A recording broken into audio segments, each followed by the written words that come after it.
Hello hello hello विद्यार्थियों, कैसे हो सब लोग और कैसी चल रही है आपकी पढ़ाई। तो विद्यार्थियों, आज हम लोग एक छोटा सा टॉपिक पढ़ने वाले हैं। हम प्रूव करने वाले हैं Coulomb's law from Gauss's theorem, है ना। गॉसेस थ्योरम से कूलम्ब्स लॉ कैसे बनाया जा सकता है, आज हम वो देखने वाले हैं। उसके बाद हमारा ये वाला पूरा पोर्शन खत्म हो जाएगा। नेक्स्ट फिर हम लोग इलेक्ट्रिक पोटेंशियल, पोटेंशियल डिफरेंस और उसके आगे की सारी चीजें पढ़ना स्टार्ट करेंगे। ठीक है, तो बिना टाइम वेस्ट किए आइए स्टार्ट करते हैं। मेरा नाम है मलिक खान और स्वागत है आप सभी का आपके अपने सुंदर से चैनल पढ़ाई विद डीसी में। चलिए स्टार्ट करते हैं हमारा आज का topic Coulomb's law from Gauss's theorem. ठीक है, गॉसेस थ्योरम से हमें कूलम्ब्स लॉ बनाना है।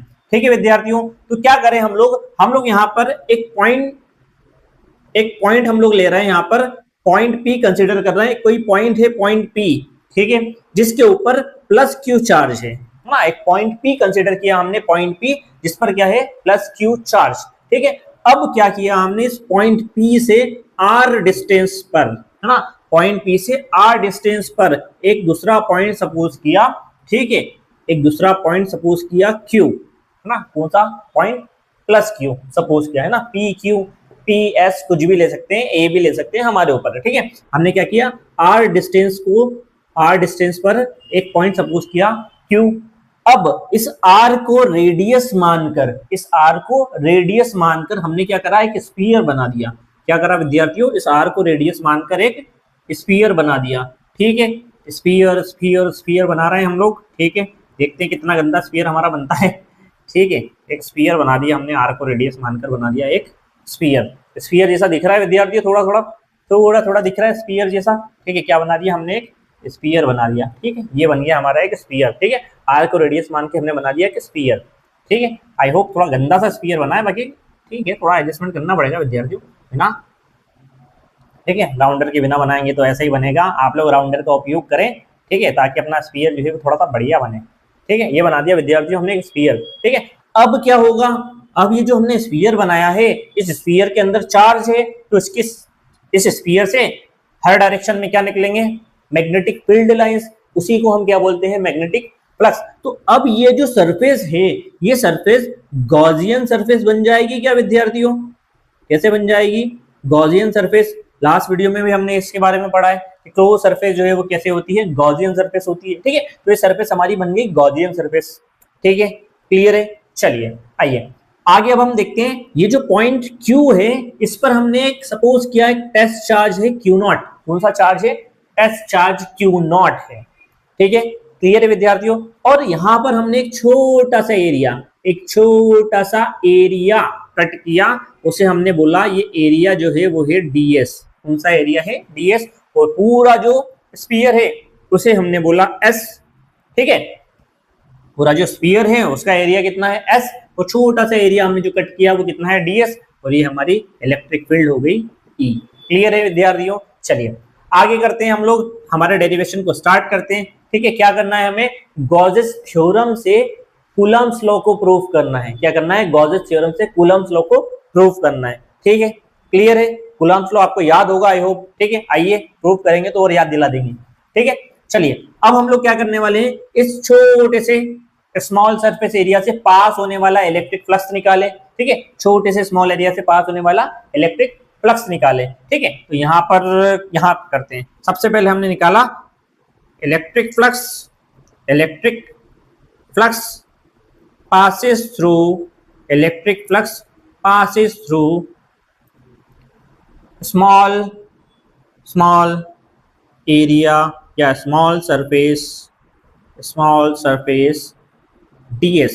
स्मॉल सरफेस ds से पास होने वाला इलेक्ट्रिक फ्लक्स, तो इलेक्ट्रिक फ्लक्स भी विद्यार्थियों स्मॉल होगा, d phi e। ठीक है, is equal to vector quantity है, वेक्टर लगा दें।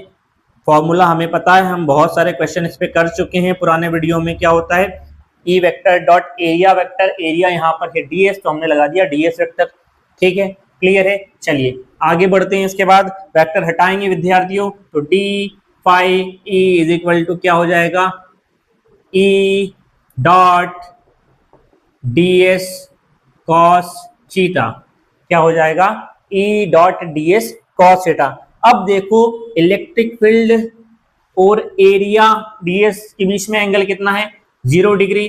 तो d phi e is equal to E dot ds cos 0 degree और cos 0 की वैल्यू क्या होती है 1, कई बार बात कर चुके हैं इस बारे में। ठीक है, तो हमारे पास विद्यार्थियों वैल्यू आ गई डी पाई ई की ई डॉट डी एस। ठीक है, ई डॉट डी एस मतलब स्मॉल सरफेस से पास होने वाला इलेक्ट्रिक फ्लक्स जो है वो इतना है। ठीक है, अब हम लोग बात करें कि पूरी सरफेस, होल सरफेस, पूरे स्फीयर की सरफेस से पास होने वाला नेट इलेक्ट्रिक फ्लक्स कितना होगा। ठीक है, निकाल लेते हैं। Now electric flux passes through electric flux passes through whole surface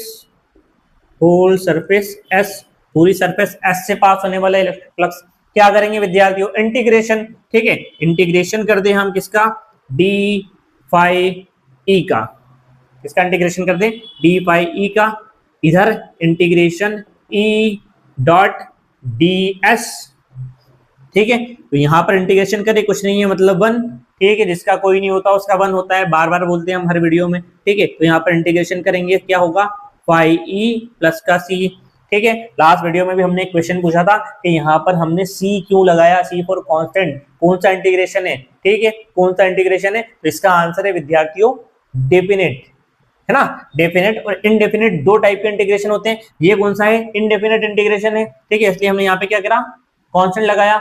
अगर ये डेफिनेट इंटीग्रेशन होता जिसमें लिमिट लगी होती, है ना, तो हम यहाँ पर सी नहीं लगाते हैं, जैसे हमने टॉर्क वाले में सी नहीं लगाया था कांस्टेंट। ठीक है, तो ये क्या है, इनडेफिनेट इंटीग्रेशन है, इसलिए यहाँ पर कांस्टेंट में सी लग रहा है। अगर ये डेफिनेट इंटीग्रेशन होता लिमिट वाला, तो यहाँ पर कांस्टेंट सी नहीं लगता। ठीक है, क्लियर है, चलिए आगे बढ़े।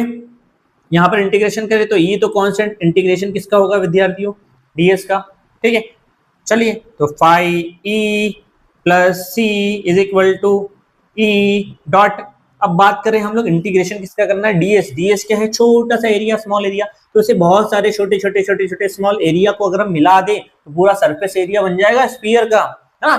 स्फीयर का पूरा सरफेस एरिया, और सरफेस एरिया ऑफ स्फीयर का फॉर्मूला क्या है, 4 पाई आर स्क्वायर। क्या है, 4 पाई आर स्क्वायर। रेडियस क्या है यहाँ पर, स्मॉल आर, तो हमने ले लिया स्मॉल आर। इंडेफिनिट इंटीग्रेशन है, कांस्टेंट लगेगा सी, इस सी से ये वाला सी कैंसिल। ठीक है, सी से सी कैंसिल, तो क्या बच रहा है विद्यार्थियों हमारे पास, phi E is equal to E dot 4 pi R square. ठीक है, हमारे पास एक वैल्यू आ गई ये। ठीक है विद्यार्थियों, क्लियर है, चलिए इसे हमने बोला ये हमारी है इक्वेशन नंबर फर्स्ट। अब गॉसेस थ्योरम लगाएंगे अकॉर्डिंग टू गॉसेस थ्योरम। तो अकॉर्डिंग टू गॉसेस थ्योरम के अकॉर्डिंग क्या होता है विद्यार्थियों, phi E is equal to Q by epsilon naught total charge by Q naught, total charge by epsilon not.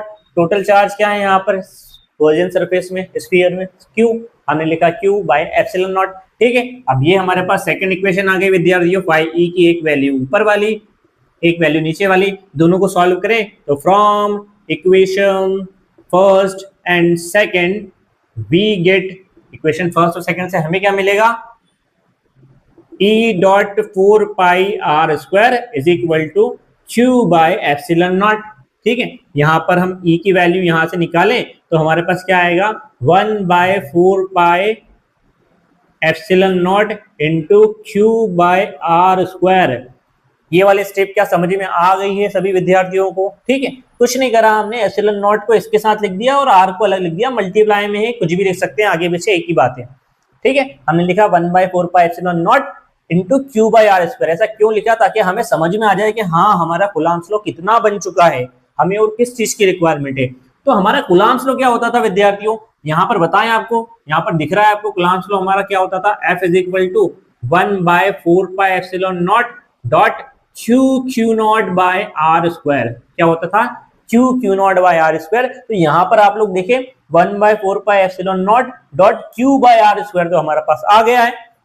हमें क्या चाहिए, इधर चाहिए क्यू नॉट, ठीक है, यहाँ पर, और इस साइड पर चाहिए हमें एफ फोर्स, है ना, इस साइड पे हमें क्या चाहिए, फोर्स चाहिए एफ। ठीक है, क्लियर है। तो यहाँ पर डायग्राम में देखो, हमने इस जगह पर पॉइंट क्यू पर हमने एक टेस्ट चार्ज सपोज किया था क्यू नॉट, है ना, तो ये चार्ज इस पर क्यू नॉट लगा रहा है और यहाँ सॉरी ये चार्ज क्यू नॉट पर क्या लगा रहा है, फोर्स लगा रहा है, ठीक है। और कितना फोर्स लगा रहा है कैसे पता लगेगा, इसकी इंटेंसिटी से।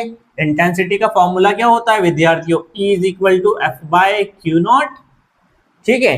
यहाँ पर लिख दे, हम यहाँ पर लिख दे कि E इज इक्वल टू क्या होता है, F by Q naught, intensity of electric field क्या होती है, फोर्स अपॉन चार्ज। तो इस E को हम लिख सकते हैं F by Q naught is equal to ये वाली value 1/4πε0 dot Q by R square.